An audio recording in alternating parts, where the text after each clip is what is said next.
दीजिए श्री बलराम दाऊ को। क्या कहा?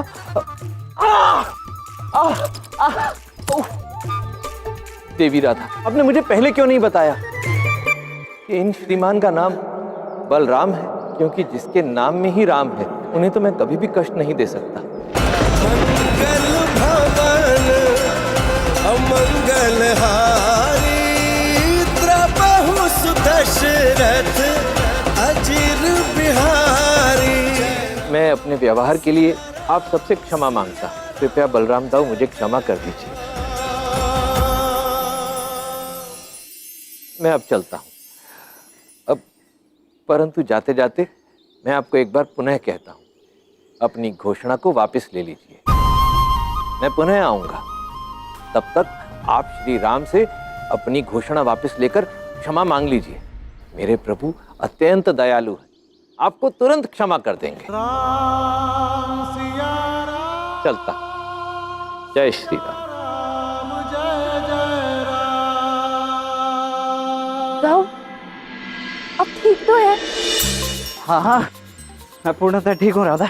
वो तो क्या, वो कल रात्रि से निद्रा पूरी नहीं हुई ना, इसी कारण से कहाँ गई अतिथि?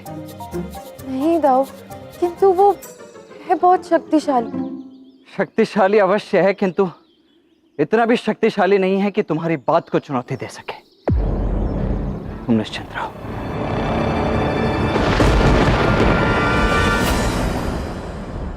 राम सिया राम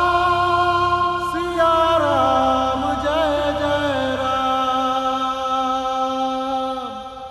राम सिया राम जय जय राम। राम सिया राम। जय महादेव। ये क्या, पूरी द्वारिका में केवल एक ही व्यक्ति है जो यहाँ महादेव के मंदिर में प्रातःकाल उनके दर्शन करने के लिए आया है, परंतु प्रतीत होता है कोई विशेष ही भक्त है जो मुझसे भी पहले यहाँ चला आया। इन महानुभाव से तो भेंट करनी ही होगी। महानुभाव, जय श्री राम।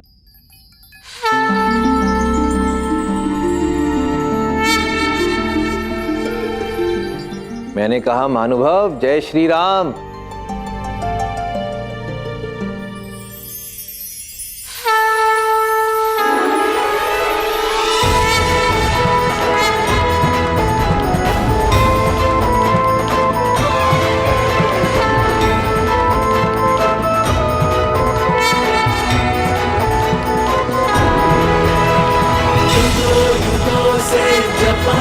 जिसने केवल राम का नाम, जब द्वापर युग में मिले कृष्ण से क्या बोले हनुमान। वहाँ भंडार गृह में जो है सारे लड्डू पड़े हुए हैं। आप तो वही हैं। वैसे तो मैं वही हूँ, किंतु आप किसकी बात कर रहे हैं? अरे वही जिसने मेरी सहायता की थी। मैं तो आपको धन्यवाद भी कहना चाहता था। किस लिए? अरे आप ही ने तो मुझे बताया था कि वो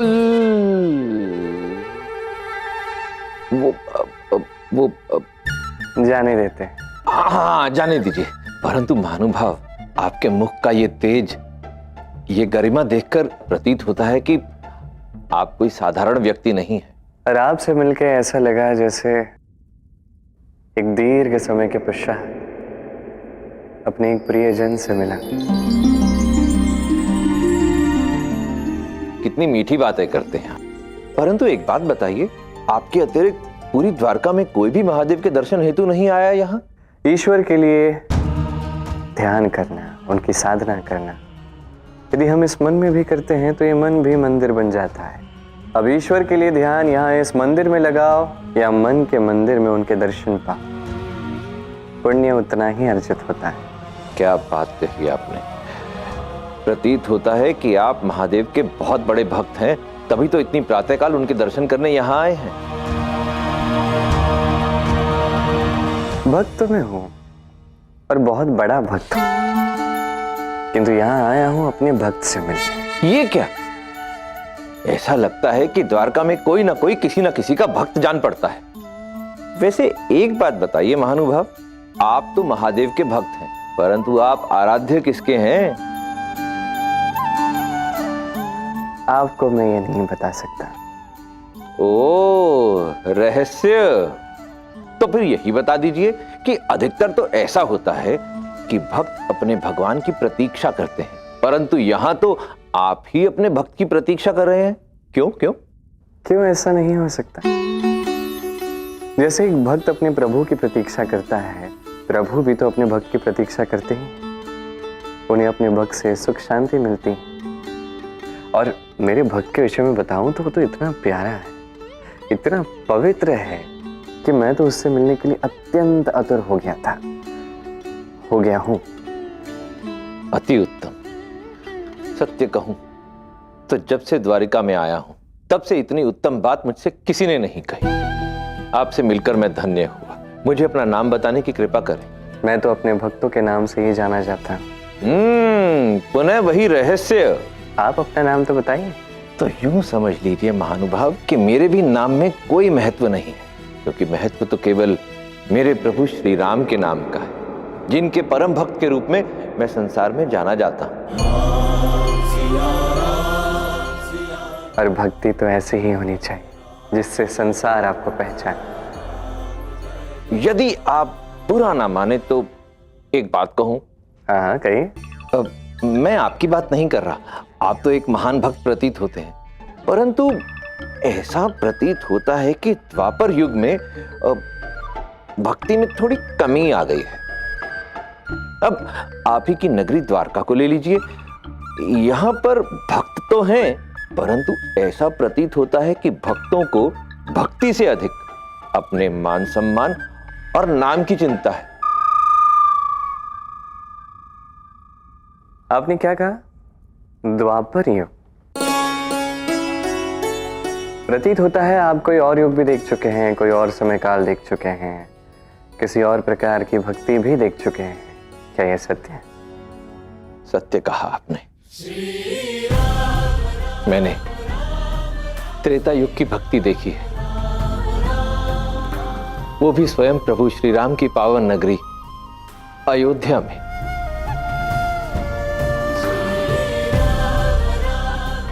जहां सभी प्रभु श्री राम के भक्त थे। अब क्या बताऊं आपको, कितना भक्तिमय वातावरण था वहां का। जैसी पावन अयोध्या थी, वैसे ही इस द्वारका को भक्ति से परिपूर्ण कर दीजिए। परंतु बंधु, भक्ति किसी को सिखाई नहीं जा सकती।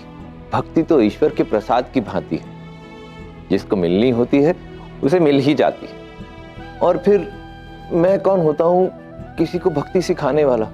मैं तो प्रभु श्री राम का एक तुच्छ सा भक्त हूं, और मैं यहां भी प्रभु श्री राम के आदेश पर ही आया हूं। उन्होंने मुझे एक कार्य सौंपा है, और यदि मैं वो कार्य सफलतापूर्वक संपन्न कर लूंगा तो मेरे प्रभु श्री राम मुझे साक्षात दर्शन देंगे। उसके पश्चात मैं यहां से लौट जाऊंगा। तो आप यहाँ के द्वारका वासियों को भक्ति नहीं सिखा सकते? ठीक है, ठीक। तो आपको एक सत्य बताता, जब तक आप ये कार्य नहीं करोगे आपका वो कार्य नहीं होगा। श्री राम से भेंट नहीं, केवल श्री राम की प्रतीक्षा करनी पड़ेगी आपको। अरे रे रे रे रे, विचित्र सत्य है भाई आपका। मुझे तो लगा था कि आप मेरे मित्र हैं। और मित्र होने के नाते आपको सत्य का भान करवा रहा हूं। मुझे नहीं चाहिए आपका ज्ञान। मुझे लगा था आप एक ज्ञानी सज्जन पुरुष हैं, परंतु आप तो मेरे और मेरे प्रभु के मिलन में व्यवधान उत्पन्न होने की बातें कर रहे हैं। मुझे नहीं करनी है आपसे बात, मैं जाता हूं। जय श्री राम। अब जिस कार्य के लिए आप आए ही हैं वो कार्य तो पूर्ण करना होगा हनुमान। मैं आपको बताना चाहता हूं कि श्री राम भी यही चाहते हैं कि आप यहाँ आए हैं तो द्वारका का उद्धार कर दीजिए। द्वारका को भक्ति की पराकाष्ठा क्या है सिखा दीजिए।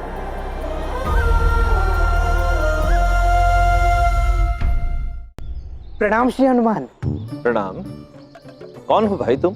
मैं द्वारकाधीश श्री कृष्ण का पुत्र सांब हूँ। तो तुम उन श्री कृष्ण के पुत्र हो जिनकी भक्ति में देवी राधा और अन्य सभी द्वारिकावासी मग्न हैं। हाँ, परंतु मैं उनकी भक्ति नहीं करता हूं। पता नहीं क्यों समस्त द्वारकावासी उनकी बस अंध भक्ति करते रहते हैं। परंतु आप तो महाज्ञानी हैं, तो फिर आप उन द्वारकावासियों को और विशेषकर उस राधा को पिताश्री के इस कुचक्र से मुक्त कर दीजिए ना। मुझे कुछ समझ में नहीं आ रहा। तुम तो स्वयं श्री कृष्ण के पुत्र हो, तो नीति के अनुसार तुम्हें अपने पिता के पक्ष में बात करनी चाहिए, अपने पिता की भक्ति करनी चाहिए। नहीं, मैं तो आपकी भक्ति करना चाहता हूं और आपकी भांति शक्तिशाली बनना चाहता हूं। यदि शक्तिशाली बनना चाहते हो तो प्रभु श्री राम की भक्ति करो। बोलो जय श्री राम। जय श्री राम। जानते हो, प्रभु श्री राम के नाम में इतनी शक्ति है कि इसके निरंतर जाप से व्यक्ति को असीम शक्ति प्राप्त होती है। परंतु मुझे तनिक संदेह है कि राम नाम जपने के पश्चात भी तुम्हें वो असीम शक्ति प्राप्त होगी। क्यों? ऐसा क्यों कह रहे हैं आप? जो व्यक्ति अपने पिता में श्रद्धा भाव ना रखे और मुझ जैसे अपरिचित से अपने पिता की निंदा करे, उसे कभी किसी प्रकार की कोई शक्ति प्राप्त हो ही नहीं सकती। जो पुरुष अपने पिता में आदर भाव ना रखे, उसे संसार की कोई सिद्धि प्राप्त नहीं होती।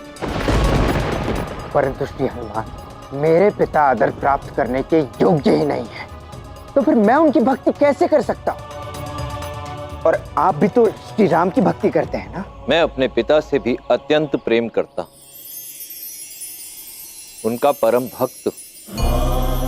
और प्रभु श्री राम में मैं अपने पिता की ही छवि देखता हूं, इसीलिए प्रभु श्री राम से भी उतना ही प्रेम करता हूं। जो पुरुष अपने पिता के प्रति आदर भाव नहीं रखता, कोई भी देवता उसकी भक्ति को स्वीकार नहीं करता।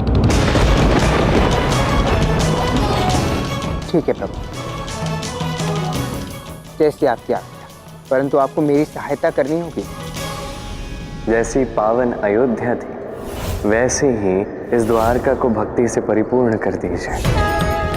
उन सज्जन की बात सत्य ही लगती है। मुझे मात्र देवी राधा को ही नहीं, अपितु संपूर्ण द्वारिका को भक्ति का सच्चा मार्ग समझाना होगा।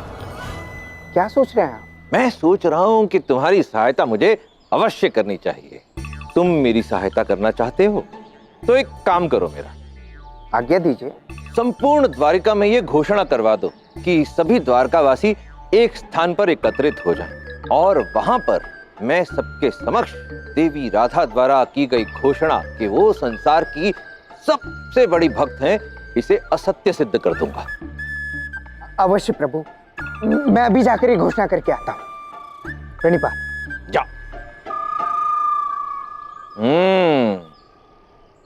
अब तो बाकी सभी कार्यों के साथ साथ इसकी मति ठीक करके ही यहां से जाऊंगा। उन सज्जन ने उचित ही कहा था, सुधार की आवश्यकता तो है।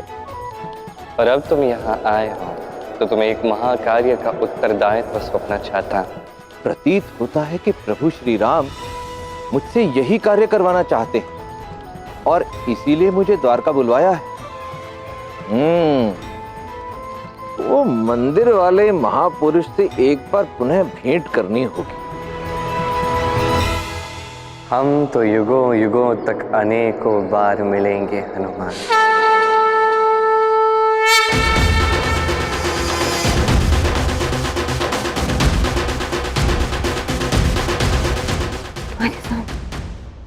ये क्या कर रहे हैं आप? लक्ष्मणा, आज मैं संपूर्ण द्वारकावासियों के समक्ष एक बहुत ही महत्वपूर्ण संदेश देने जा रहा हूं। अरे तुम लोग क्यों रुक गए? बजाओ। महत्वपूर्ण संदेश? आर्य संघ, कैसा महत्वपूर्ण संदेश? वो तुम्हें शीघ्र ही ज्ञात हो जाएगा, परंतु उससे पूर्व इतना समझ लो कि मुझे राधा और कृष्ण का एक विरोधी मिल गया है। ऐसा विरोधी जो उन्हें चुनौती दे सकता है। और अब इस बार राधा का मान सम्मान सब मिट्टी में मिल जाएगा।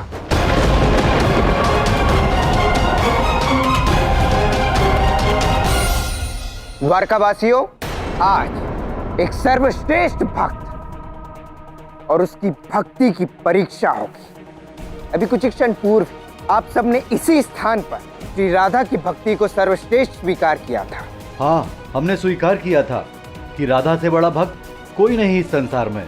किंतु ये आपका भ्रम भी तो हो सकता है, क्योंकि कोई है जो ये सिद्ध करना चाहता है कि श्री राधा की भक्ति सर्वश्रेष्ठ नहीं।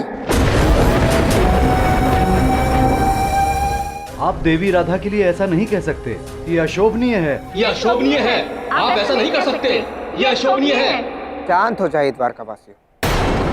मुझे ज्ञात है कि आप सब कितने सरल हैं। आपको इस बात पर विश्वास नहीं होगा और इस बात का अनुमान था मुझे। परंतु द्वारकावासियों, यदि कोई है जो श्री राधा को चुनौती देना चाहता है, तो क्या हमें उस प्राणी को उसकी बात सिद्ध करने का एक अवसर नहीं देना चाहिए? अवश्य देना चाहिए। हाँ, अवश्य देना चाहिए। हमें पूर्ण विश्वास है, जीतेंगी तो राधा रानी ही। किंतु स्मरण रखिएगा, श्री राधा को चुनौती देने वाला कोई साधारण मनुष्य नहीं, अपितु वो श्री राम का परम भक्त महाबलशाली वानर है। चाहे कोई भी हो, हमें पूरा विश्वास है राधा रानी इस संसार की सबसे बड़ी भक्त हैं। मैं भी इस बात को स्वीकार करता हूं, परंतु हमें अपने अतिथि को एक अवसर तो देना ही होगा ना। आप सभी से निवेदन है कि आप सब संध्या में उपस्थित हो जाए। अवश्य आएंगे। देख लेंगे कौन विजयी होगा। हनुमान का ये दुस्साहस, राधा तुम्हारा ऐसा अपमान मैं कदापि स्वीकार नहीं करूंगा। माना मैंने उसकी शक्ति का आकलन करने में त्रुटि अवश्य की है, किंतु इसका अर्थ ये नहीं है राधा कि वो स्वयं को सर्वश्रेष्ठ समझ ले। ये सर्वथा अहंकार का प्रतीक है।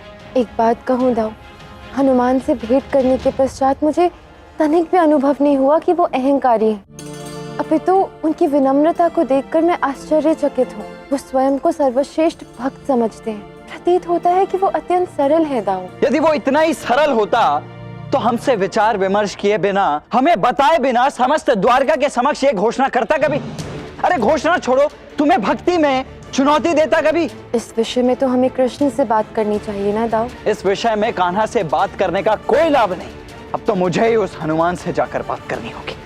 अरे आप उचित कह रहे हैं दाव, मुझसे बात करके कोई लाभ नहीं होगा। आप सीधा जाके हनुमान से विचार विमर्श कीजिए। जाइए। कान्हा, तुम्हारा ये जो अतिथि हनुमान है ना, ये द्वारका में ऐसा आचरण करता है जैसे ये द्वारका हमारी नहीं उसकी हो। मैं बता रहा हूँ, ये सब जो कुछ हो रहा है ना, इससे द्वारका की व्यवस्था बिगड़ सकती है। अभी भी समय है, सोच लो। शांत हो जाइए दाऊ। मेरे विचार से हनुमान किसी भी प्रकार द्वारका को हानि नहीं पहुंचाना चाहते। यदि उन्हें मेरी भक्ति पर कोई भ्रम है तो वो आज अवश्य ही टूट जाएगा। वो तो अवश्य टूटेगा राधा, किंतु मुझे तो यह तथ्य ही अनुचित लगता है कि कोई तुम्हारी भक्ति को चुनौती कैसे दे सकता है भला। मुझे तो लगता है इसके पीछे ना हनुमान का मंतव्य ही कुछ और है। ये उचित कहा आपने दाव। आपको ना हनुमान के मंतव्य के विषय में थोड़ी जांच करनी चाहिए। जांच तो मुझे ये भी करनी चाहिए कि तुम इस समय हो किसके पक्ष में। मैं आप ही के पक्ष में हूँ, आप ही की सहायता भी कर रहा हूँ। आपको कहूँ भी तो क्या कहूँ, समझ ही नहीं आता। अब आपकी ये जो दशा बना दी थी मेरे अतिथि ने, अब जो पीड़ा का अनुभव आप सबको हुआ है, अब मैं क्या कह सकता हूँ। मैं तो कहता हूँ समस्त द्वारका की शक्ति का उपयोग कीजिए, किंतु थोड़ा सतर्क रहना। क्या है, हमारे जो हनुमान जी हैं अत्यंत महाशक्तिशाली हैं। एक तो तुम ये बार बार अपने अतिथि की शक्ति का गुणगान गाना बंद करो कान्हा। मुझे भली भांति ज्ञात है उसकी शक्ति के विषय में। नहीं, मैं तो आपका सहायक हूँ ना, आप ही के पक्ष में हूँ, तो मैं तो आपको सत्य बता रहा हूँ। ऐसे ही मैं सहायता कर रहा हूँ। कृष्ण, तो तुम भी चलो ना हमारे साथ। हनुमान अत्यंत शक्तिशाली है, हो सकता है हमें तुम्हारी सहायता की आवश्यकता पड़े। आप दोनों जाके संभाल सकते हो, आप दोनों जाओ। और यदि मेरी आवश्यकता पड़ती है तो मैं उचित समय पर सदैव की भांति पहुंच जाऊंगा। अच्छा ठीक है दाऊ, हम ही सोचते हैं हमें क्या करना है। मेरे विचार से हमें हनुमान से वार्ता करनी चाहिए। अतिथि के साथ कठोर व्यवहार उचित नहीं है। आप एक कार्य कीजिए, आप जाकर उनसे वार्ता कीजिए, मैं उनके रहने का प्रबंध करती हूँ। उस अतिथि के साथ बात तो बड़ी विनम्रता पूर्वक ही करनी होगी राधा, किंतु यदि हनुमान ने कोई भी दुष्टता की ना तो मैं मौन नहीं रहने वाला। नहीं, आप मौन ही नहीं है, वही उचित होगा। राधा तो उचित कह रही है, यहाँ बुद्धि का उपयोग करना होगा, बल का नहीं करो तो अच्छा है। दाऊ चलिए।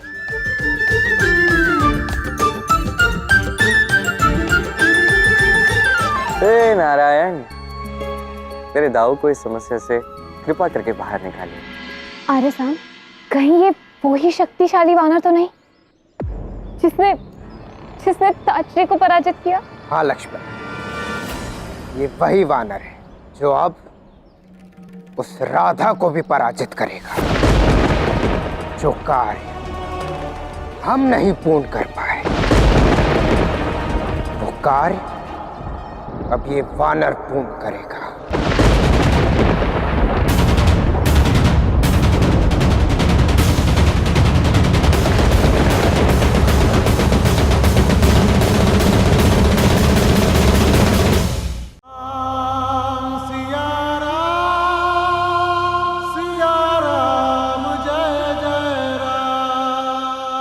हे प्रभु, जो कार्य आपने मुझे सौंपा है उसे पूर्ण करने के लिए मेरी सहायता भी तो कीजिए।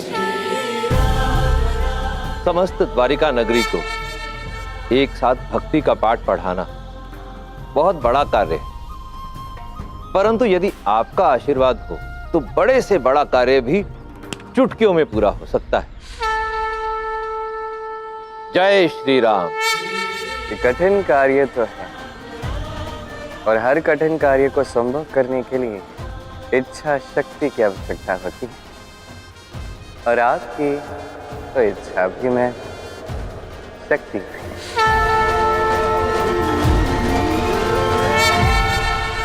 प्रणाम श्री हनुमान, शीघ्र ही चलिए, मैंने सभी द्वारकावासियों को सूचित कर दिया है।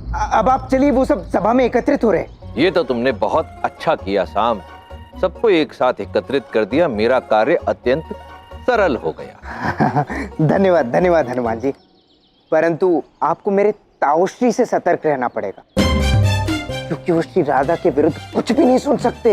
अरे परंतु मैं तो किसी के विरोध में कुछ कह ही नहीं रहा, मैं तो वही कह रहा हूँ जो सत्य है। हाँ, मैं तो ये बात जानता हूँ, परंतु ये बात मेरे ताओश्री नहीं समझेंगे ना। क्या है कि वो थोड़े मन बुद्धि।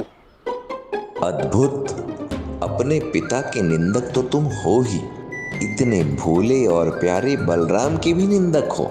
तुम्हें तो दोहरा पाठ पढ़ाना ही होगा। अच्छा किया मुझे सचेत कर दिया, मैं दाऊ बलराम का विशेष ध्यान रखूंगा। अब चलें? जी जी, शीघ्र ही चलिए।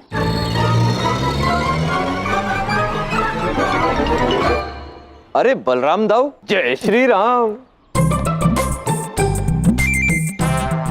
प्रणाम प्रणाम। प्रणाम, परंतु इतने क्रोध में प्रणाम क्यों? क्यों? हनुमान जी, आप हमारी द्वारका में आए हैं, हमारे अतिथि हैं, इसीलिए हम आपका सम्मान करते हैं, किंतु इसका अर्थ ये नहीं है कि आप हमसे विचार विमर्श किए बिना, हमें बताए बिना हमारी प्रजा के समक्ष इतनी बड़ी घोषणा कर देंगे। ये अनुचित है। बिना बताए कोई भी कार्य तो चोर करते हैं। मैंने तो द्वारका के राजकुमार साम को सब बता दिया था। इस घमंडी मूर्ख पापी साम को बताया था आपने? आप इतने महाज्ञानी होकर ऐसे मूर्ख की बातों में कैसे आ सकते हैं हनुमान जी? देखिए, आप अपना ये हट त्याग दीजिए, क्योंकि राधा के कण कण में कृष्ण है, इसका साक्षी मैं हूं, समस्त द्वारका। राधा से बड़ा भक्त भला कौन हो सकता है? हो ही नहीं सकता। हो सकता है, अवश्य हो सकता है। वो जिसका जन्म जन्मांतर उसके प्रभु को समर्पित, जिसका समस्त ब्रह्मांड केवल उसके प्रभु का नाम हो, उसके लिए संभव हो सकता है। तो राधा के गुण भी इससे कुछ भिन्न नहीं है हनुमान जी, और अब तो आप अपने अतिथि होने का कुछ अधिक ही लाभ उठा रहे हैं। मैं कह रहा हूं आपसे, आप अपना ये हट यहीं त्याग दीजिए, अन्यथा मैं आपको यहां से जाने नहीं दूंगा। आप ना बलराम दाऊ मुझे मेरे प्रभु श्री राम के अनुज श्री लक्ष्मण का स्मरण करा देते हैं।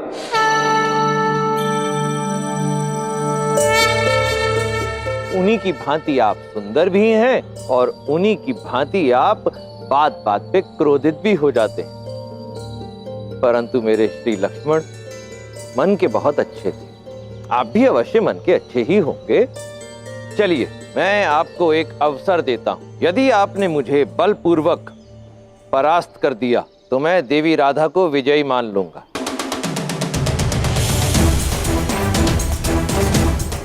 उचित, तो निश्चित रहा। तो बताइए किस प्रकार से बल प्रदर्शन करना चाहेंगे आप? मेरा विचार है कि हमें हस्त शक्ति का प्रयोग करना चाहिए। ठीक है।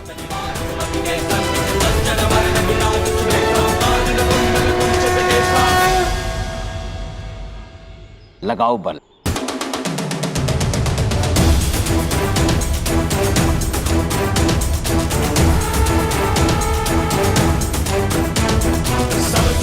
ये हनुमान तो ताउश्री को पुनः बड़ी सरलता से हरा देंगे। समस्त द्वारका वासियों के समक्ष पुनः मानहानि होगी ताउश्री की।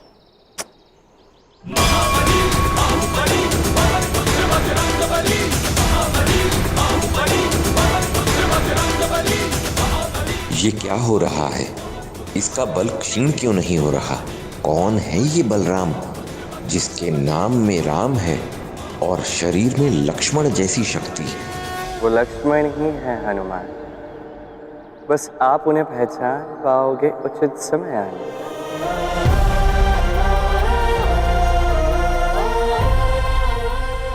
वो अभी तक नहीं आए।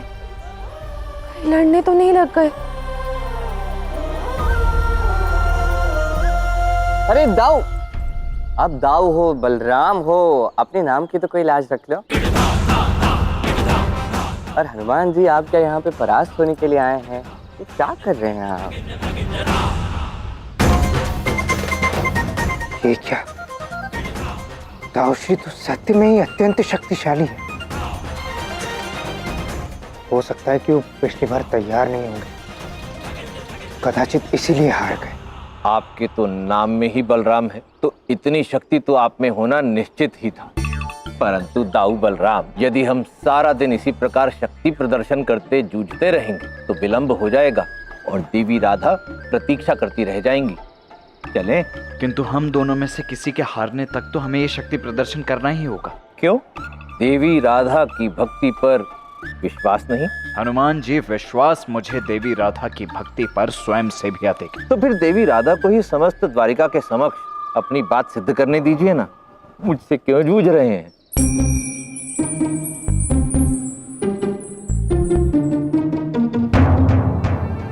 उचित, हारना तो आपका निश्चित है हनुमान जी।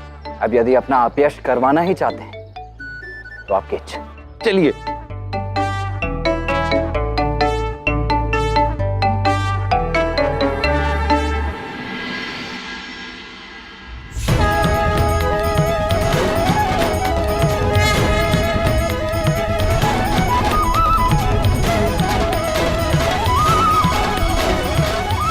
प्रणाम देवी राधा। आपको प्रतीक्षा कराने के लिए क्षमा चाहता हूं। द्वारका की सभा में आपका स्वागत है श्री हनुमान। धन्यवाद।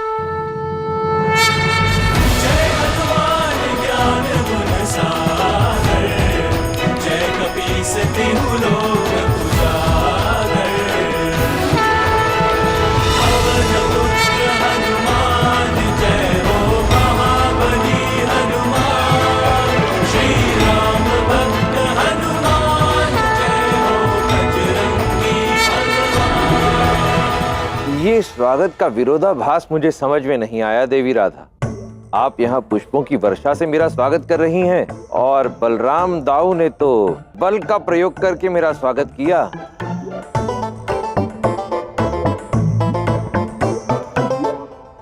क्योंकि आप अतिथि हैं, वो भी कृष्ण के, और आप मन में जो भी उद्देश्य लेकर आए हैं ना, वो हम सभी सुनेंगे। किंतु आप हमारा आतिथ्य तो स्वीकार कीजिए।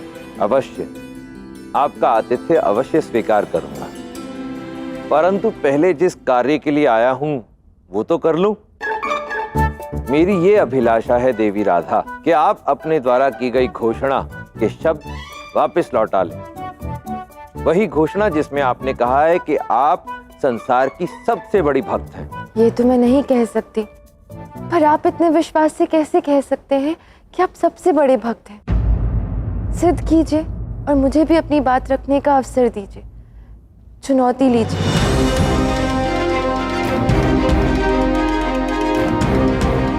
ये भी उचित है, सबको समान अवसर मिलना चाहिए। तो ये बताइए देवी राधा कि समस्त द्वारकावासियों की दृष्टि में आप संसार की सबसे बड़ी भक्त हैं? जी, किसी को कोई आपत्ति नहीं है। उचित है। तो मैं आज यहाँ आपको सबके समक्ष ये चुनौती देता हूँ कि एक दिन ये सभी द्वारकावासी एक स्वर में जय श्री राम बोलें।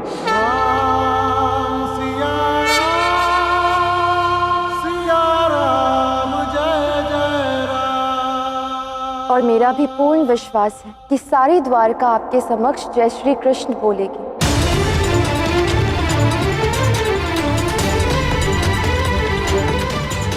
देखिए देवी राधा, ना तो मैंने भक्ति की परीक्षा कभी दी है ना कभी ली है, परंतु ऐसा प्रतीत हो रहा है कि मेरे प्रभु श्री राम चाहते हैं कि अब मैं ये कार्य करूं। और मेरा अनुरोध है आपसे, जब तक हम में से किसी एक की बात सिद्ध नहीं हो जाती, आप यहीं रहिए द्वारका में। जैसी आपकी आज्ञा। अरे वाह, भक्ति का द्वंद, इसमें तो बड़ा आनंद आने वाला है।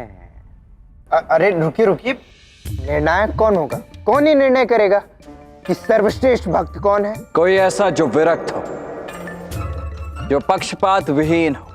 फिर तो पिताश्री, मैं और आप तो कदापि नहीं हो सकते, क्योंकि आपका और मेरा झुकाव तो हमेशा श्री राधा की ओर ही होता है। सत्य का मैं ये स्वीकारता हूं कि मैं राधा के विरोधी के पक्ष में निर्णय कभी नहीं ले सकता, इसीलिए मैं निर्णायक नहीं बनूंगा। क्या बात है भ्राता बलराम, बात तो आप मेरे विरोध में कर रहे हैं, परंतु फिर भी मुझे आप पे प्यार आ रहा है। किसी के प्रति इतना स्नेह होना भी अच्छी बात है। मुझे लगता है कि निर्णायक के लिए आर्यसाम यानी कि द्वारका के युवराज ही एकदम सर्वश्रेष्ठ है। ना इनका श्री राधा के प्रति झुकाव और ना ही हनुमान जी के प्रति। हाँ, मुझे निर्णायक बनने में कोई आपत्ति नहीं है, यदि आप सबको स्वीकार हो तो। क्या बात है, अत्यंत सराहनीय सुझाव है। परंतु युवराज सांब, आपको जो पाठ पढ़ाने हैं वो यहाँ सबके समक्ष पढ़ा दूं क्या? और वैसे भी एक प्रतियोगिता के निर्णायक की भूमिका, और वो भी द्वारिका के युवराज के लिए, अब कुछ उचित प्रतीत नहीं होता है। युवराज के पद को ठेस न पहुंचे। ये श्री हनुमान तो बहुत ही ज्ञानी प्रतीत होते हैं, इनसे बैर करना उचित नहीं होगा। हाँ ठीक है, श्री हनुमान भी सत्य ही कह रहे हैं। मुझे भी निर्णायक बनने का कोई लोभ नहीं है, मैं ठीक हूँ। शुभ है, सबके समक्ष अपनी लाज बचा ली युवराज सांब ने। परंतु ये क्या है, द्वारिका में तो मुझे कोई निर्णायक मिल ही नहीं रहा इस प्रतियोगिता के लिए, क्योंकि यहाँ के तो सभी प्राणी राधा और कृष्ण की ओर ही अपना झुकाव दिखा रहे हैं। क्या यहाँ पे कोई एक भी एक व्यक्ति ऐसा है जो मेरी ओर से निर्णायक बन सकता है? वो वहां मुझे मंदिर में मिला था। हाँ, कौन था वो? अब नाम पता तो मुझे पता नहीं, परंतु था भला आदमी। पर जिसे कोई जानता नहीं है उसे बुलाएंगे कैसे? वो तो मुझे पता नहीं देवी राधा, परंतु यदि वो व्यक्ति नहीं आया तो हम सब यहीं के यहीं खड़े रह जाएंगे। इस समस्या को तो केवल कृष्ण ही सुलझा सकता है। किसी ने मुझे स्मरण किया राधा रानी?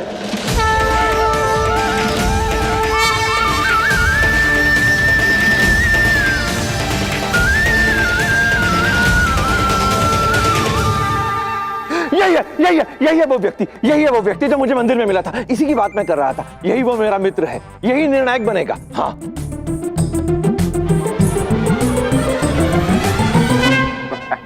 श्री हनुमान, ये आप क्या कह रहे हैं? ये निर्णायक बनेंगे? हाँ, ये निर्णय करेंगे। कोई आपत्ति है क्या? मुझे तो कोई आपत्ति नहीं। होनी भी नहीं चाहिए। आपको विश्वास है ये निर्णय करेंगे? हनुमान जी, आप जानते हैं इन्हें? नाम तो पूछ लीजिए, नाम क्या है इनका? अरे नाम में क्या रखा है, ये भाव में स्वभाव में सज्जन है। मेरी ओर से निर्णायक यही होंगे। एक बार ज्ञात तो कर लीजिए कि वो कौन है, नाम तो पूछिए उनका। अरे युवराज सांब, आपको इनके अच्छा रुकिए मित्र, इन सबको आपके नाम में बहुत रुचि है। इन्हें अपना नाम बताने की कृपा करें। बताइए। कृष्ण। सुना? कृष्ण।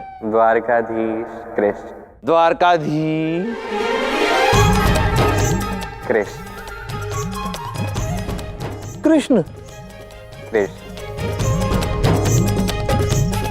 देवी राधा के कृष्ण।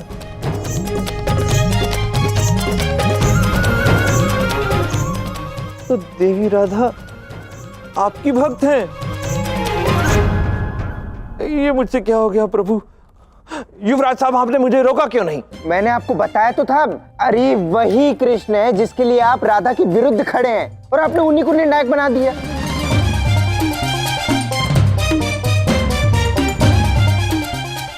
ये मुझसे क्या हो गया? आपको चिंता किस बात की? आप तो अष्ट सिद्धियों और 9 निधियों के दाता हैं। आप मुझे देख लीजिए, यदि आपको लगता है कि मैं पक्षपात करूंगा तो मेरे स्थान पर किसी और को निर्णायक बना दीजिए।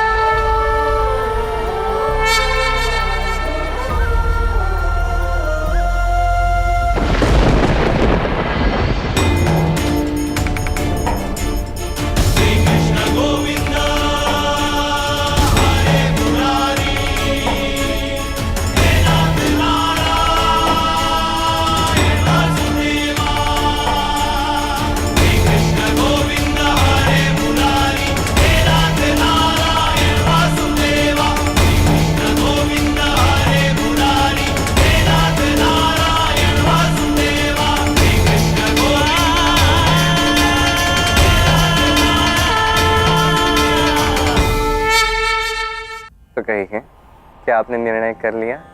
मैंने अपना निर्णय ले लिया। इस प्रतियोगिता के निर्णायक यही होंगे।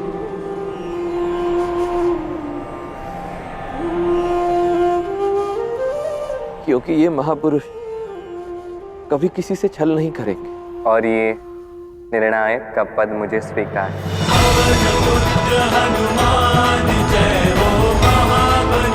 आइए हनुमान, आतिथ्य स्वीकार कीजिए।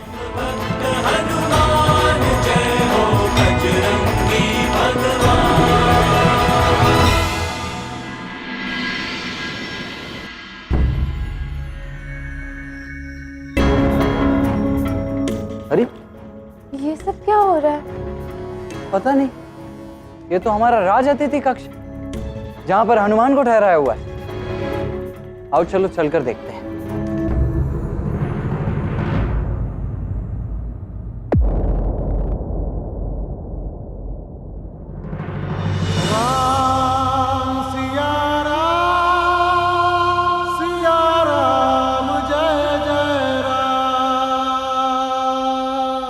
भ्राता बलराम, देवी राधा, आप दोनों का स्वागत। आपने सारा सामान और पलंग सब बाहर क्यों निकलवा दिया? मैं तो प्रभु श्री राम का भक्त हूँ। उनकी भक्ति के अतिरिक्त मुझे और कुछ नहीं चाहिए। बहुत ही उच्च कोटि के भक्त हैं आप। इसका पता तो कल चलेगा। वैसे आपके आतिथ्य के लिए धन्यवाद।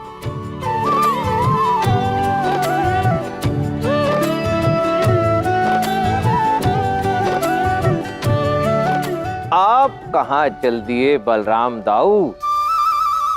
आपसे तो एक अति विशिष्ट बात करनी है। मुझे अति विश्वसनीय सूत्रों से पता चला है कि समस्त द्वारिका में आपसे अधिक स्वादिष्ट लड्डू कोई नहीं बनाता। भूल से बता मत देना कि आप बड़े अच्छे स्वादिष्ट लड्डू बना सकते हैं। नहीं नहीं, ऐसा तो कुछ भी नहीं है। ये किसने कह दिया आपसे? हे प्रभु श्री राम, ये द्वारकावासी कितना असत्य बोलते हैं। मुझसे किसी ने कहा कि समस्त द्वारिका में बलराम दाऊ से अच्छे स्वादिष्ट लड्डू और कोई बनाता ही नहीं। आप एक काम कीजिए, इन्हीं द्वारकावासियों के समक्ष जाकर ये घोषणा कर दीजिए कि आपको लड्डू वड्डू बनाने कुछ नहीं आते। ये आप क्या कह रहे हैं? ऐसे कैसे मैं सबके समक्ष ये स्वीकार सकता हूँ कि मुझे लड्डू बनाना नहीं आता? वो आपके बारे में असत्य कह रहे हैं, मिथ्या बातें फैला रहे हैं। आप सबके समक्ष जाकर ये स्पष्टीकरण दीजिए कि आपको लड्डू बनाने आते ही नहीं। नहीं, ये सत्य है कि राधा के अतिरिक्त समस्त द्वारका में यदि कोई सर्वश्रेष्ठ लड्डू बनाता है तो वो मैं ही हूँ। मुझे पता था, मेरा कार्य हो गया। प्रभु श्री राम की भक्ति के पश्चात मेरा सबसे प्रिय कार्य है गोल गोल स्वादिष्ट स्वादिष्ट लड्डू खाना। अब आपको कहीं जाने की आवश्यकता नहीं है, आप यहीं इसी कक्ष में विराजमान होइए और मुझे स्वादिष्ट देसी घी के लड्डू बनाकर खिलाइए। मैं ऐसा कुछ नहीं करने वाला हूँ, मैं जा रहा हूँ। अरे आप कहाँ चले? आपको तो मैं जाने ही नहीं दूंगा।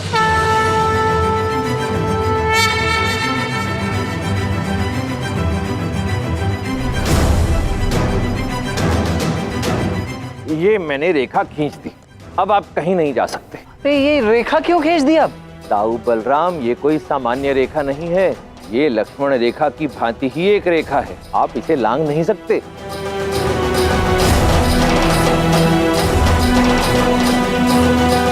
अच्छा, तो अब एक रेखा रोकेगी बलराम को? विश्वास नहीं होता तो प्रयास करके देख लीजिए।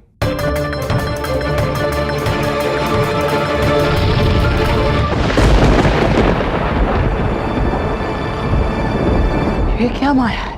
ये माया नहीं है, मेरे प्रभु श्री राम के अनुज लक्ष्मण जी की शक्ति की छाया है। उनके द्वारा खींची गई लक्ष्मण रेखा को तो स्वयं लंकापति रावण भी लांघ नहीं पाया था, आप भी इस रेखा को लांघ नहीं पाएंगे।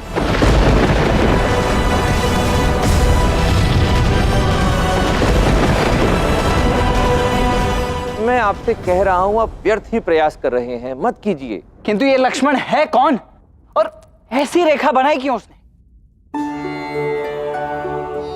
आप ही तो लक्ष्मण है दाव, ये आप ही की शक्ति है। अब इसे ही काट कर आप इसका अपमान भला कैसे कर सकते हैं? दाऊ बलराम, मैं आपको अब कैसे समझाऊं? आप जब प्रभु श्री राम को ही नहीं जानते तो लक्ष्मण को कैसे जानेंगे? आप तो बस अब इसी कक्ष में अपनी धुनी रमा कर बैठिए, मैं आपके लिए लड्डू बनाने की सामग्री मंगाता हूँ। कहाँ फंस गया मैं?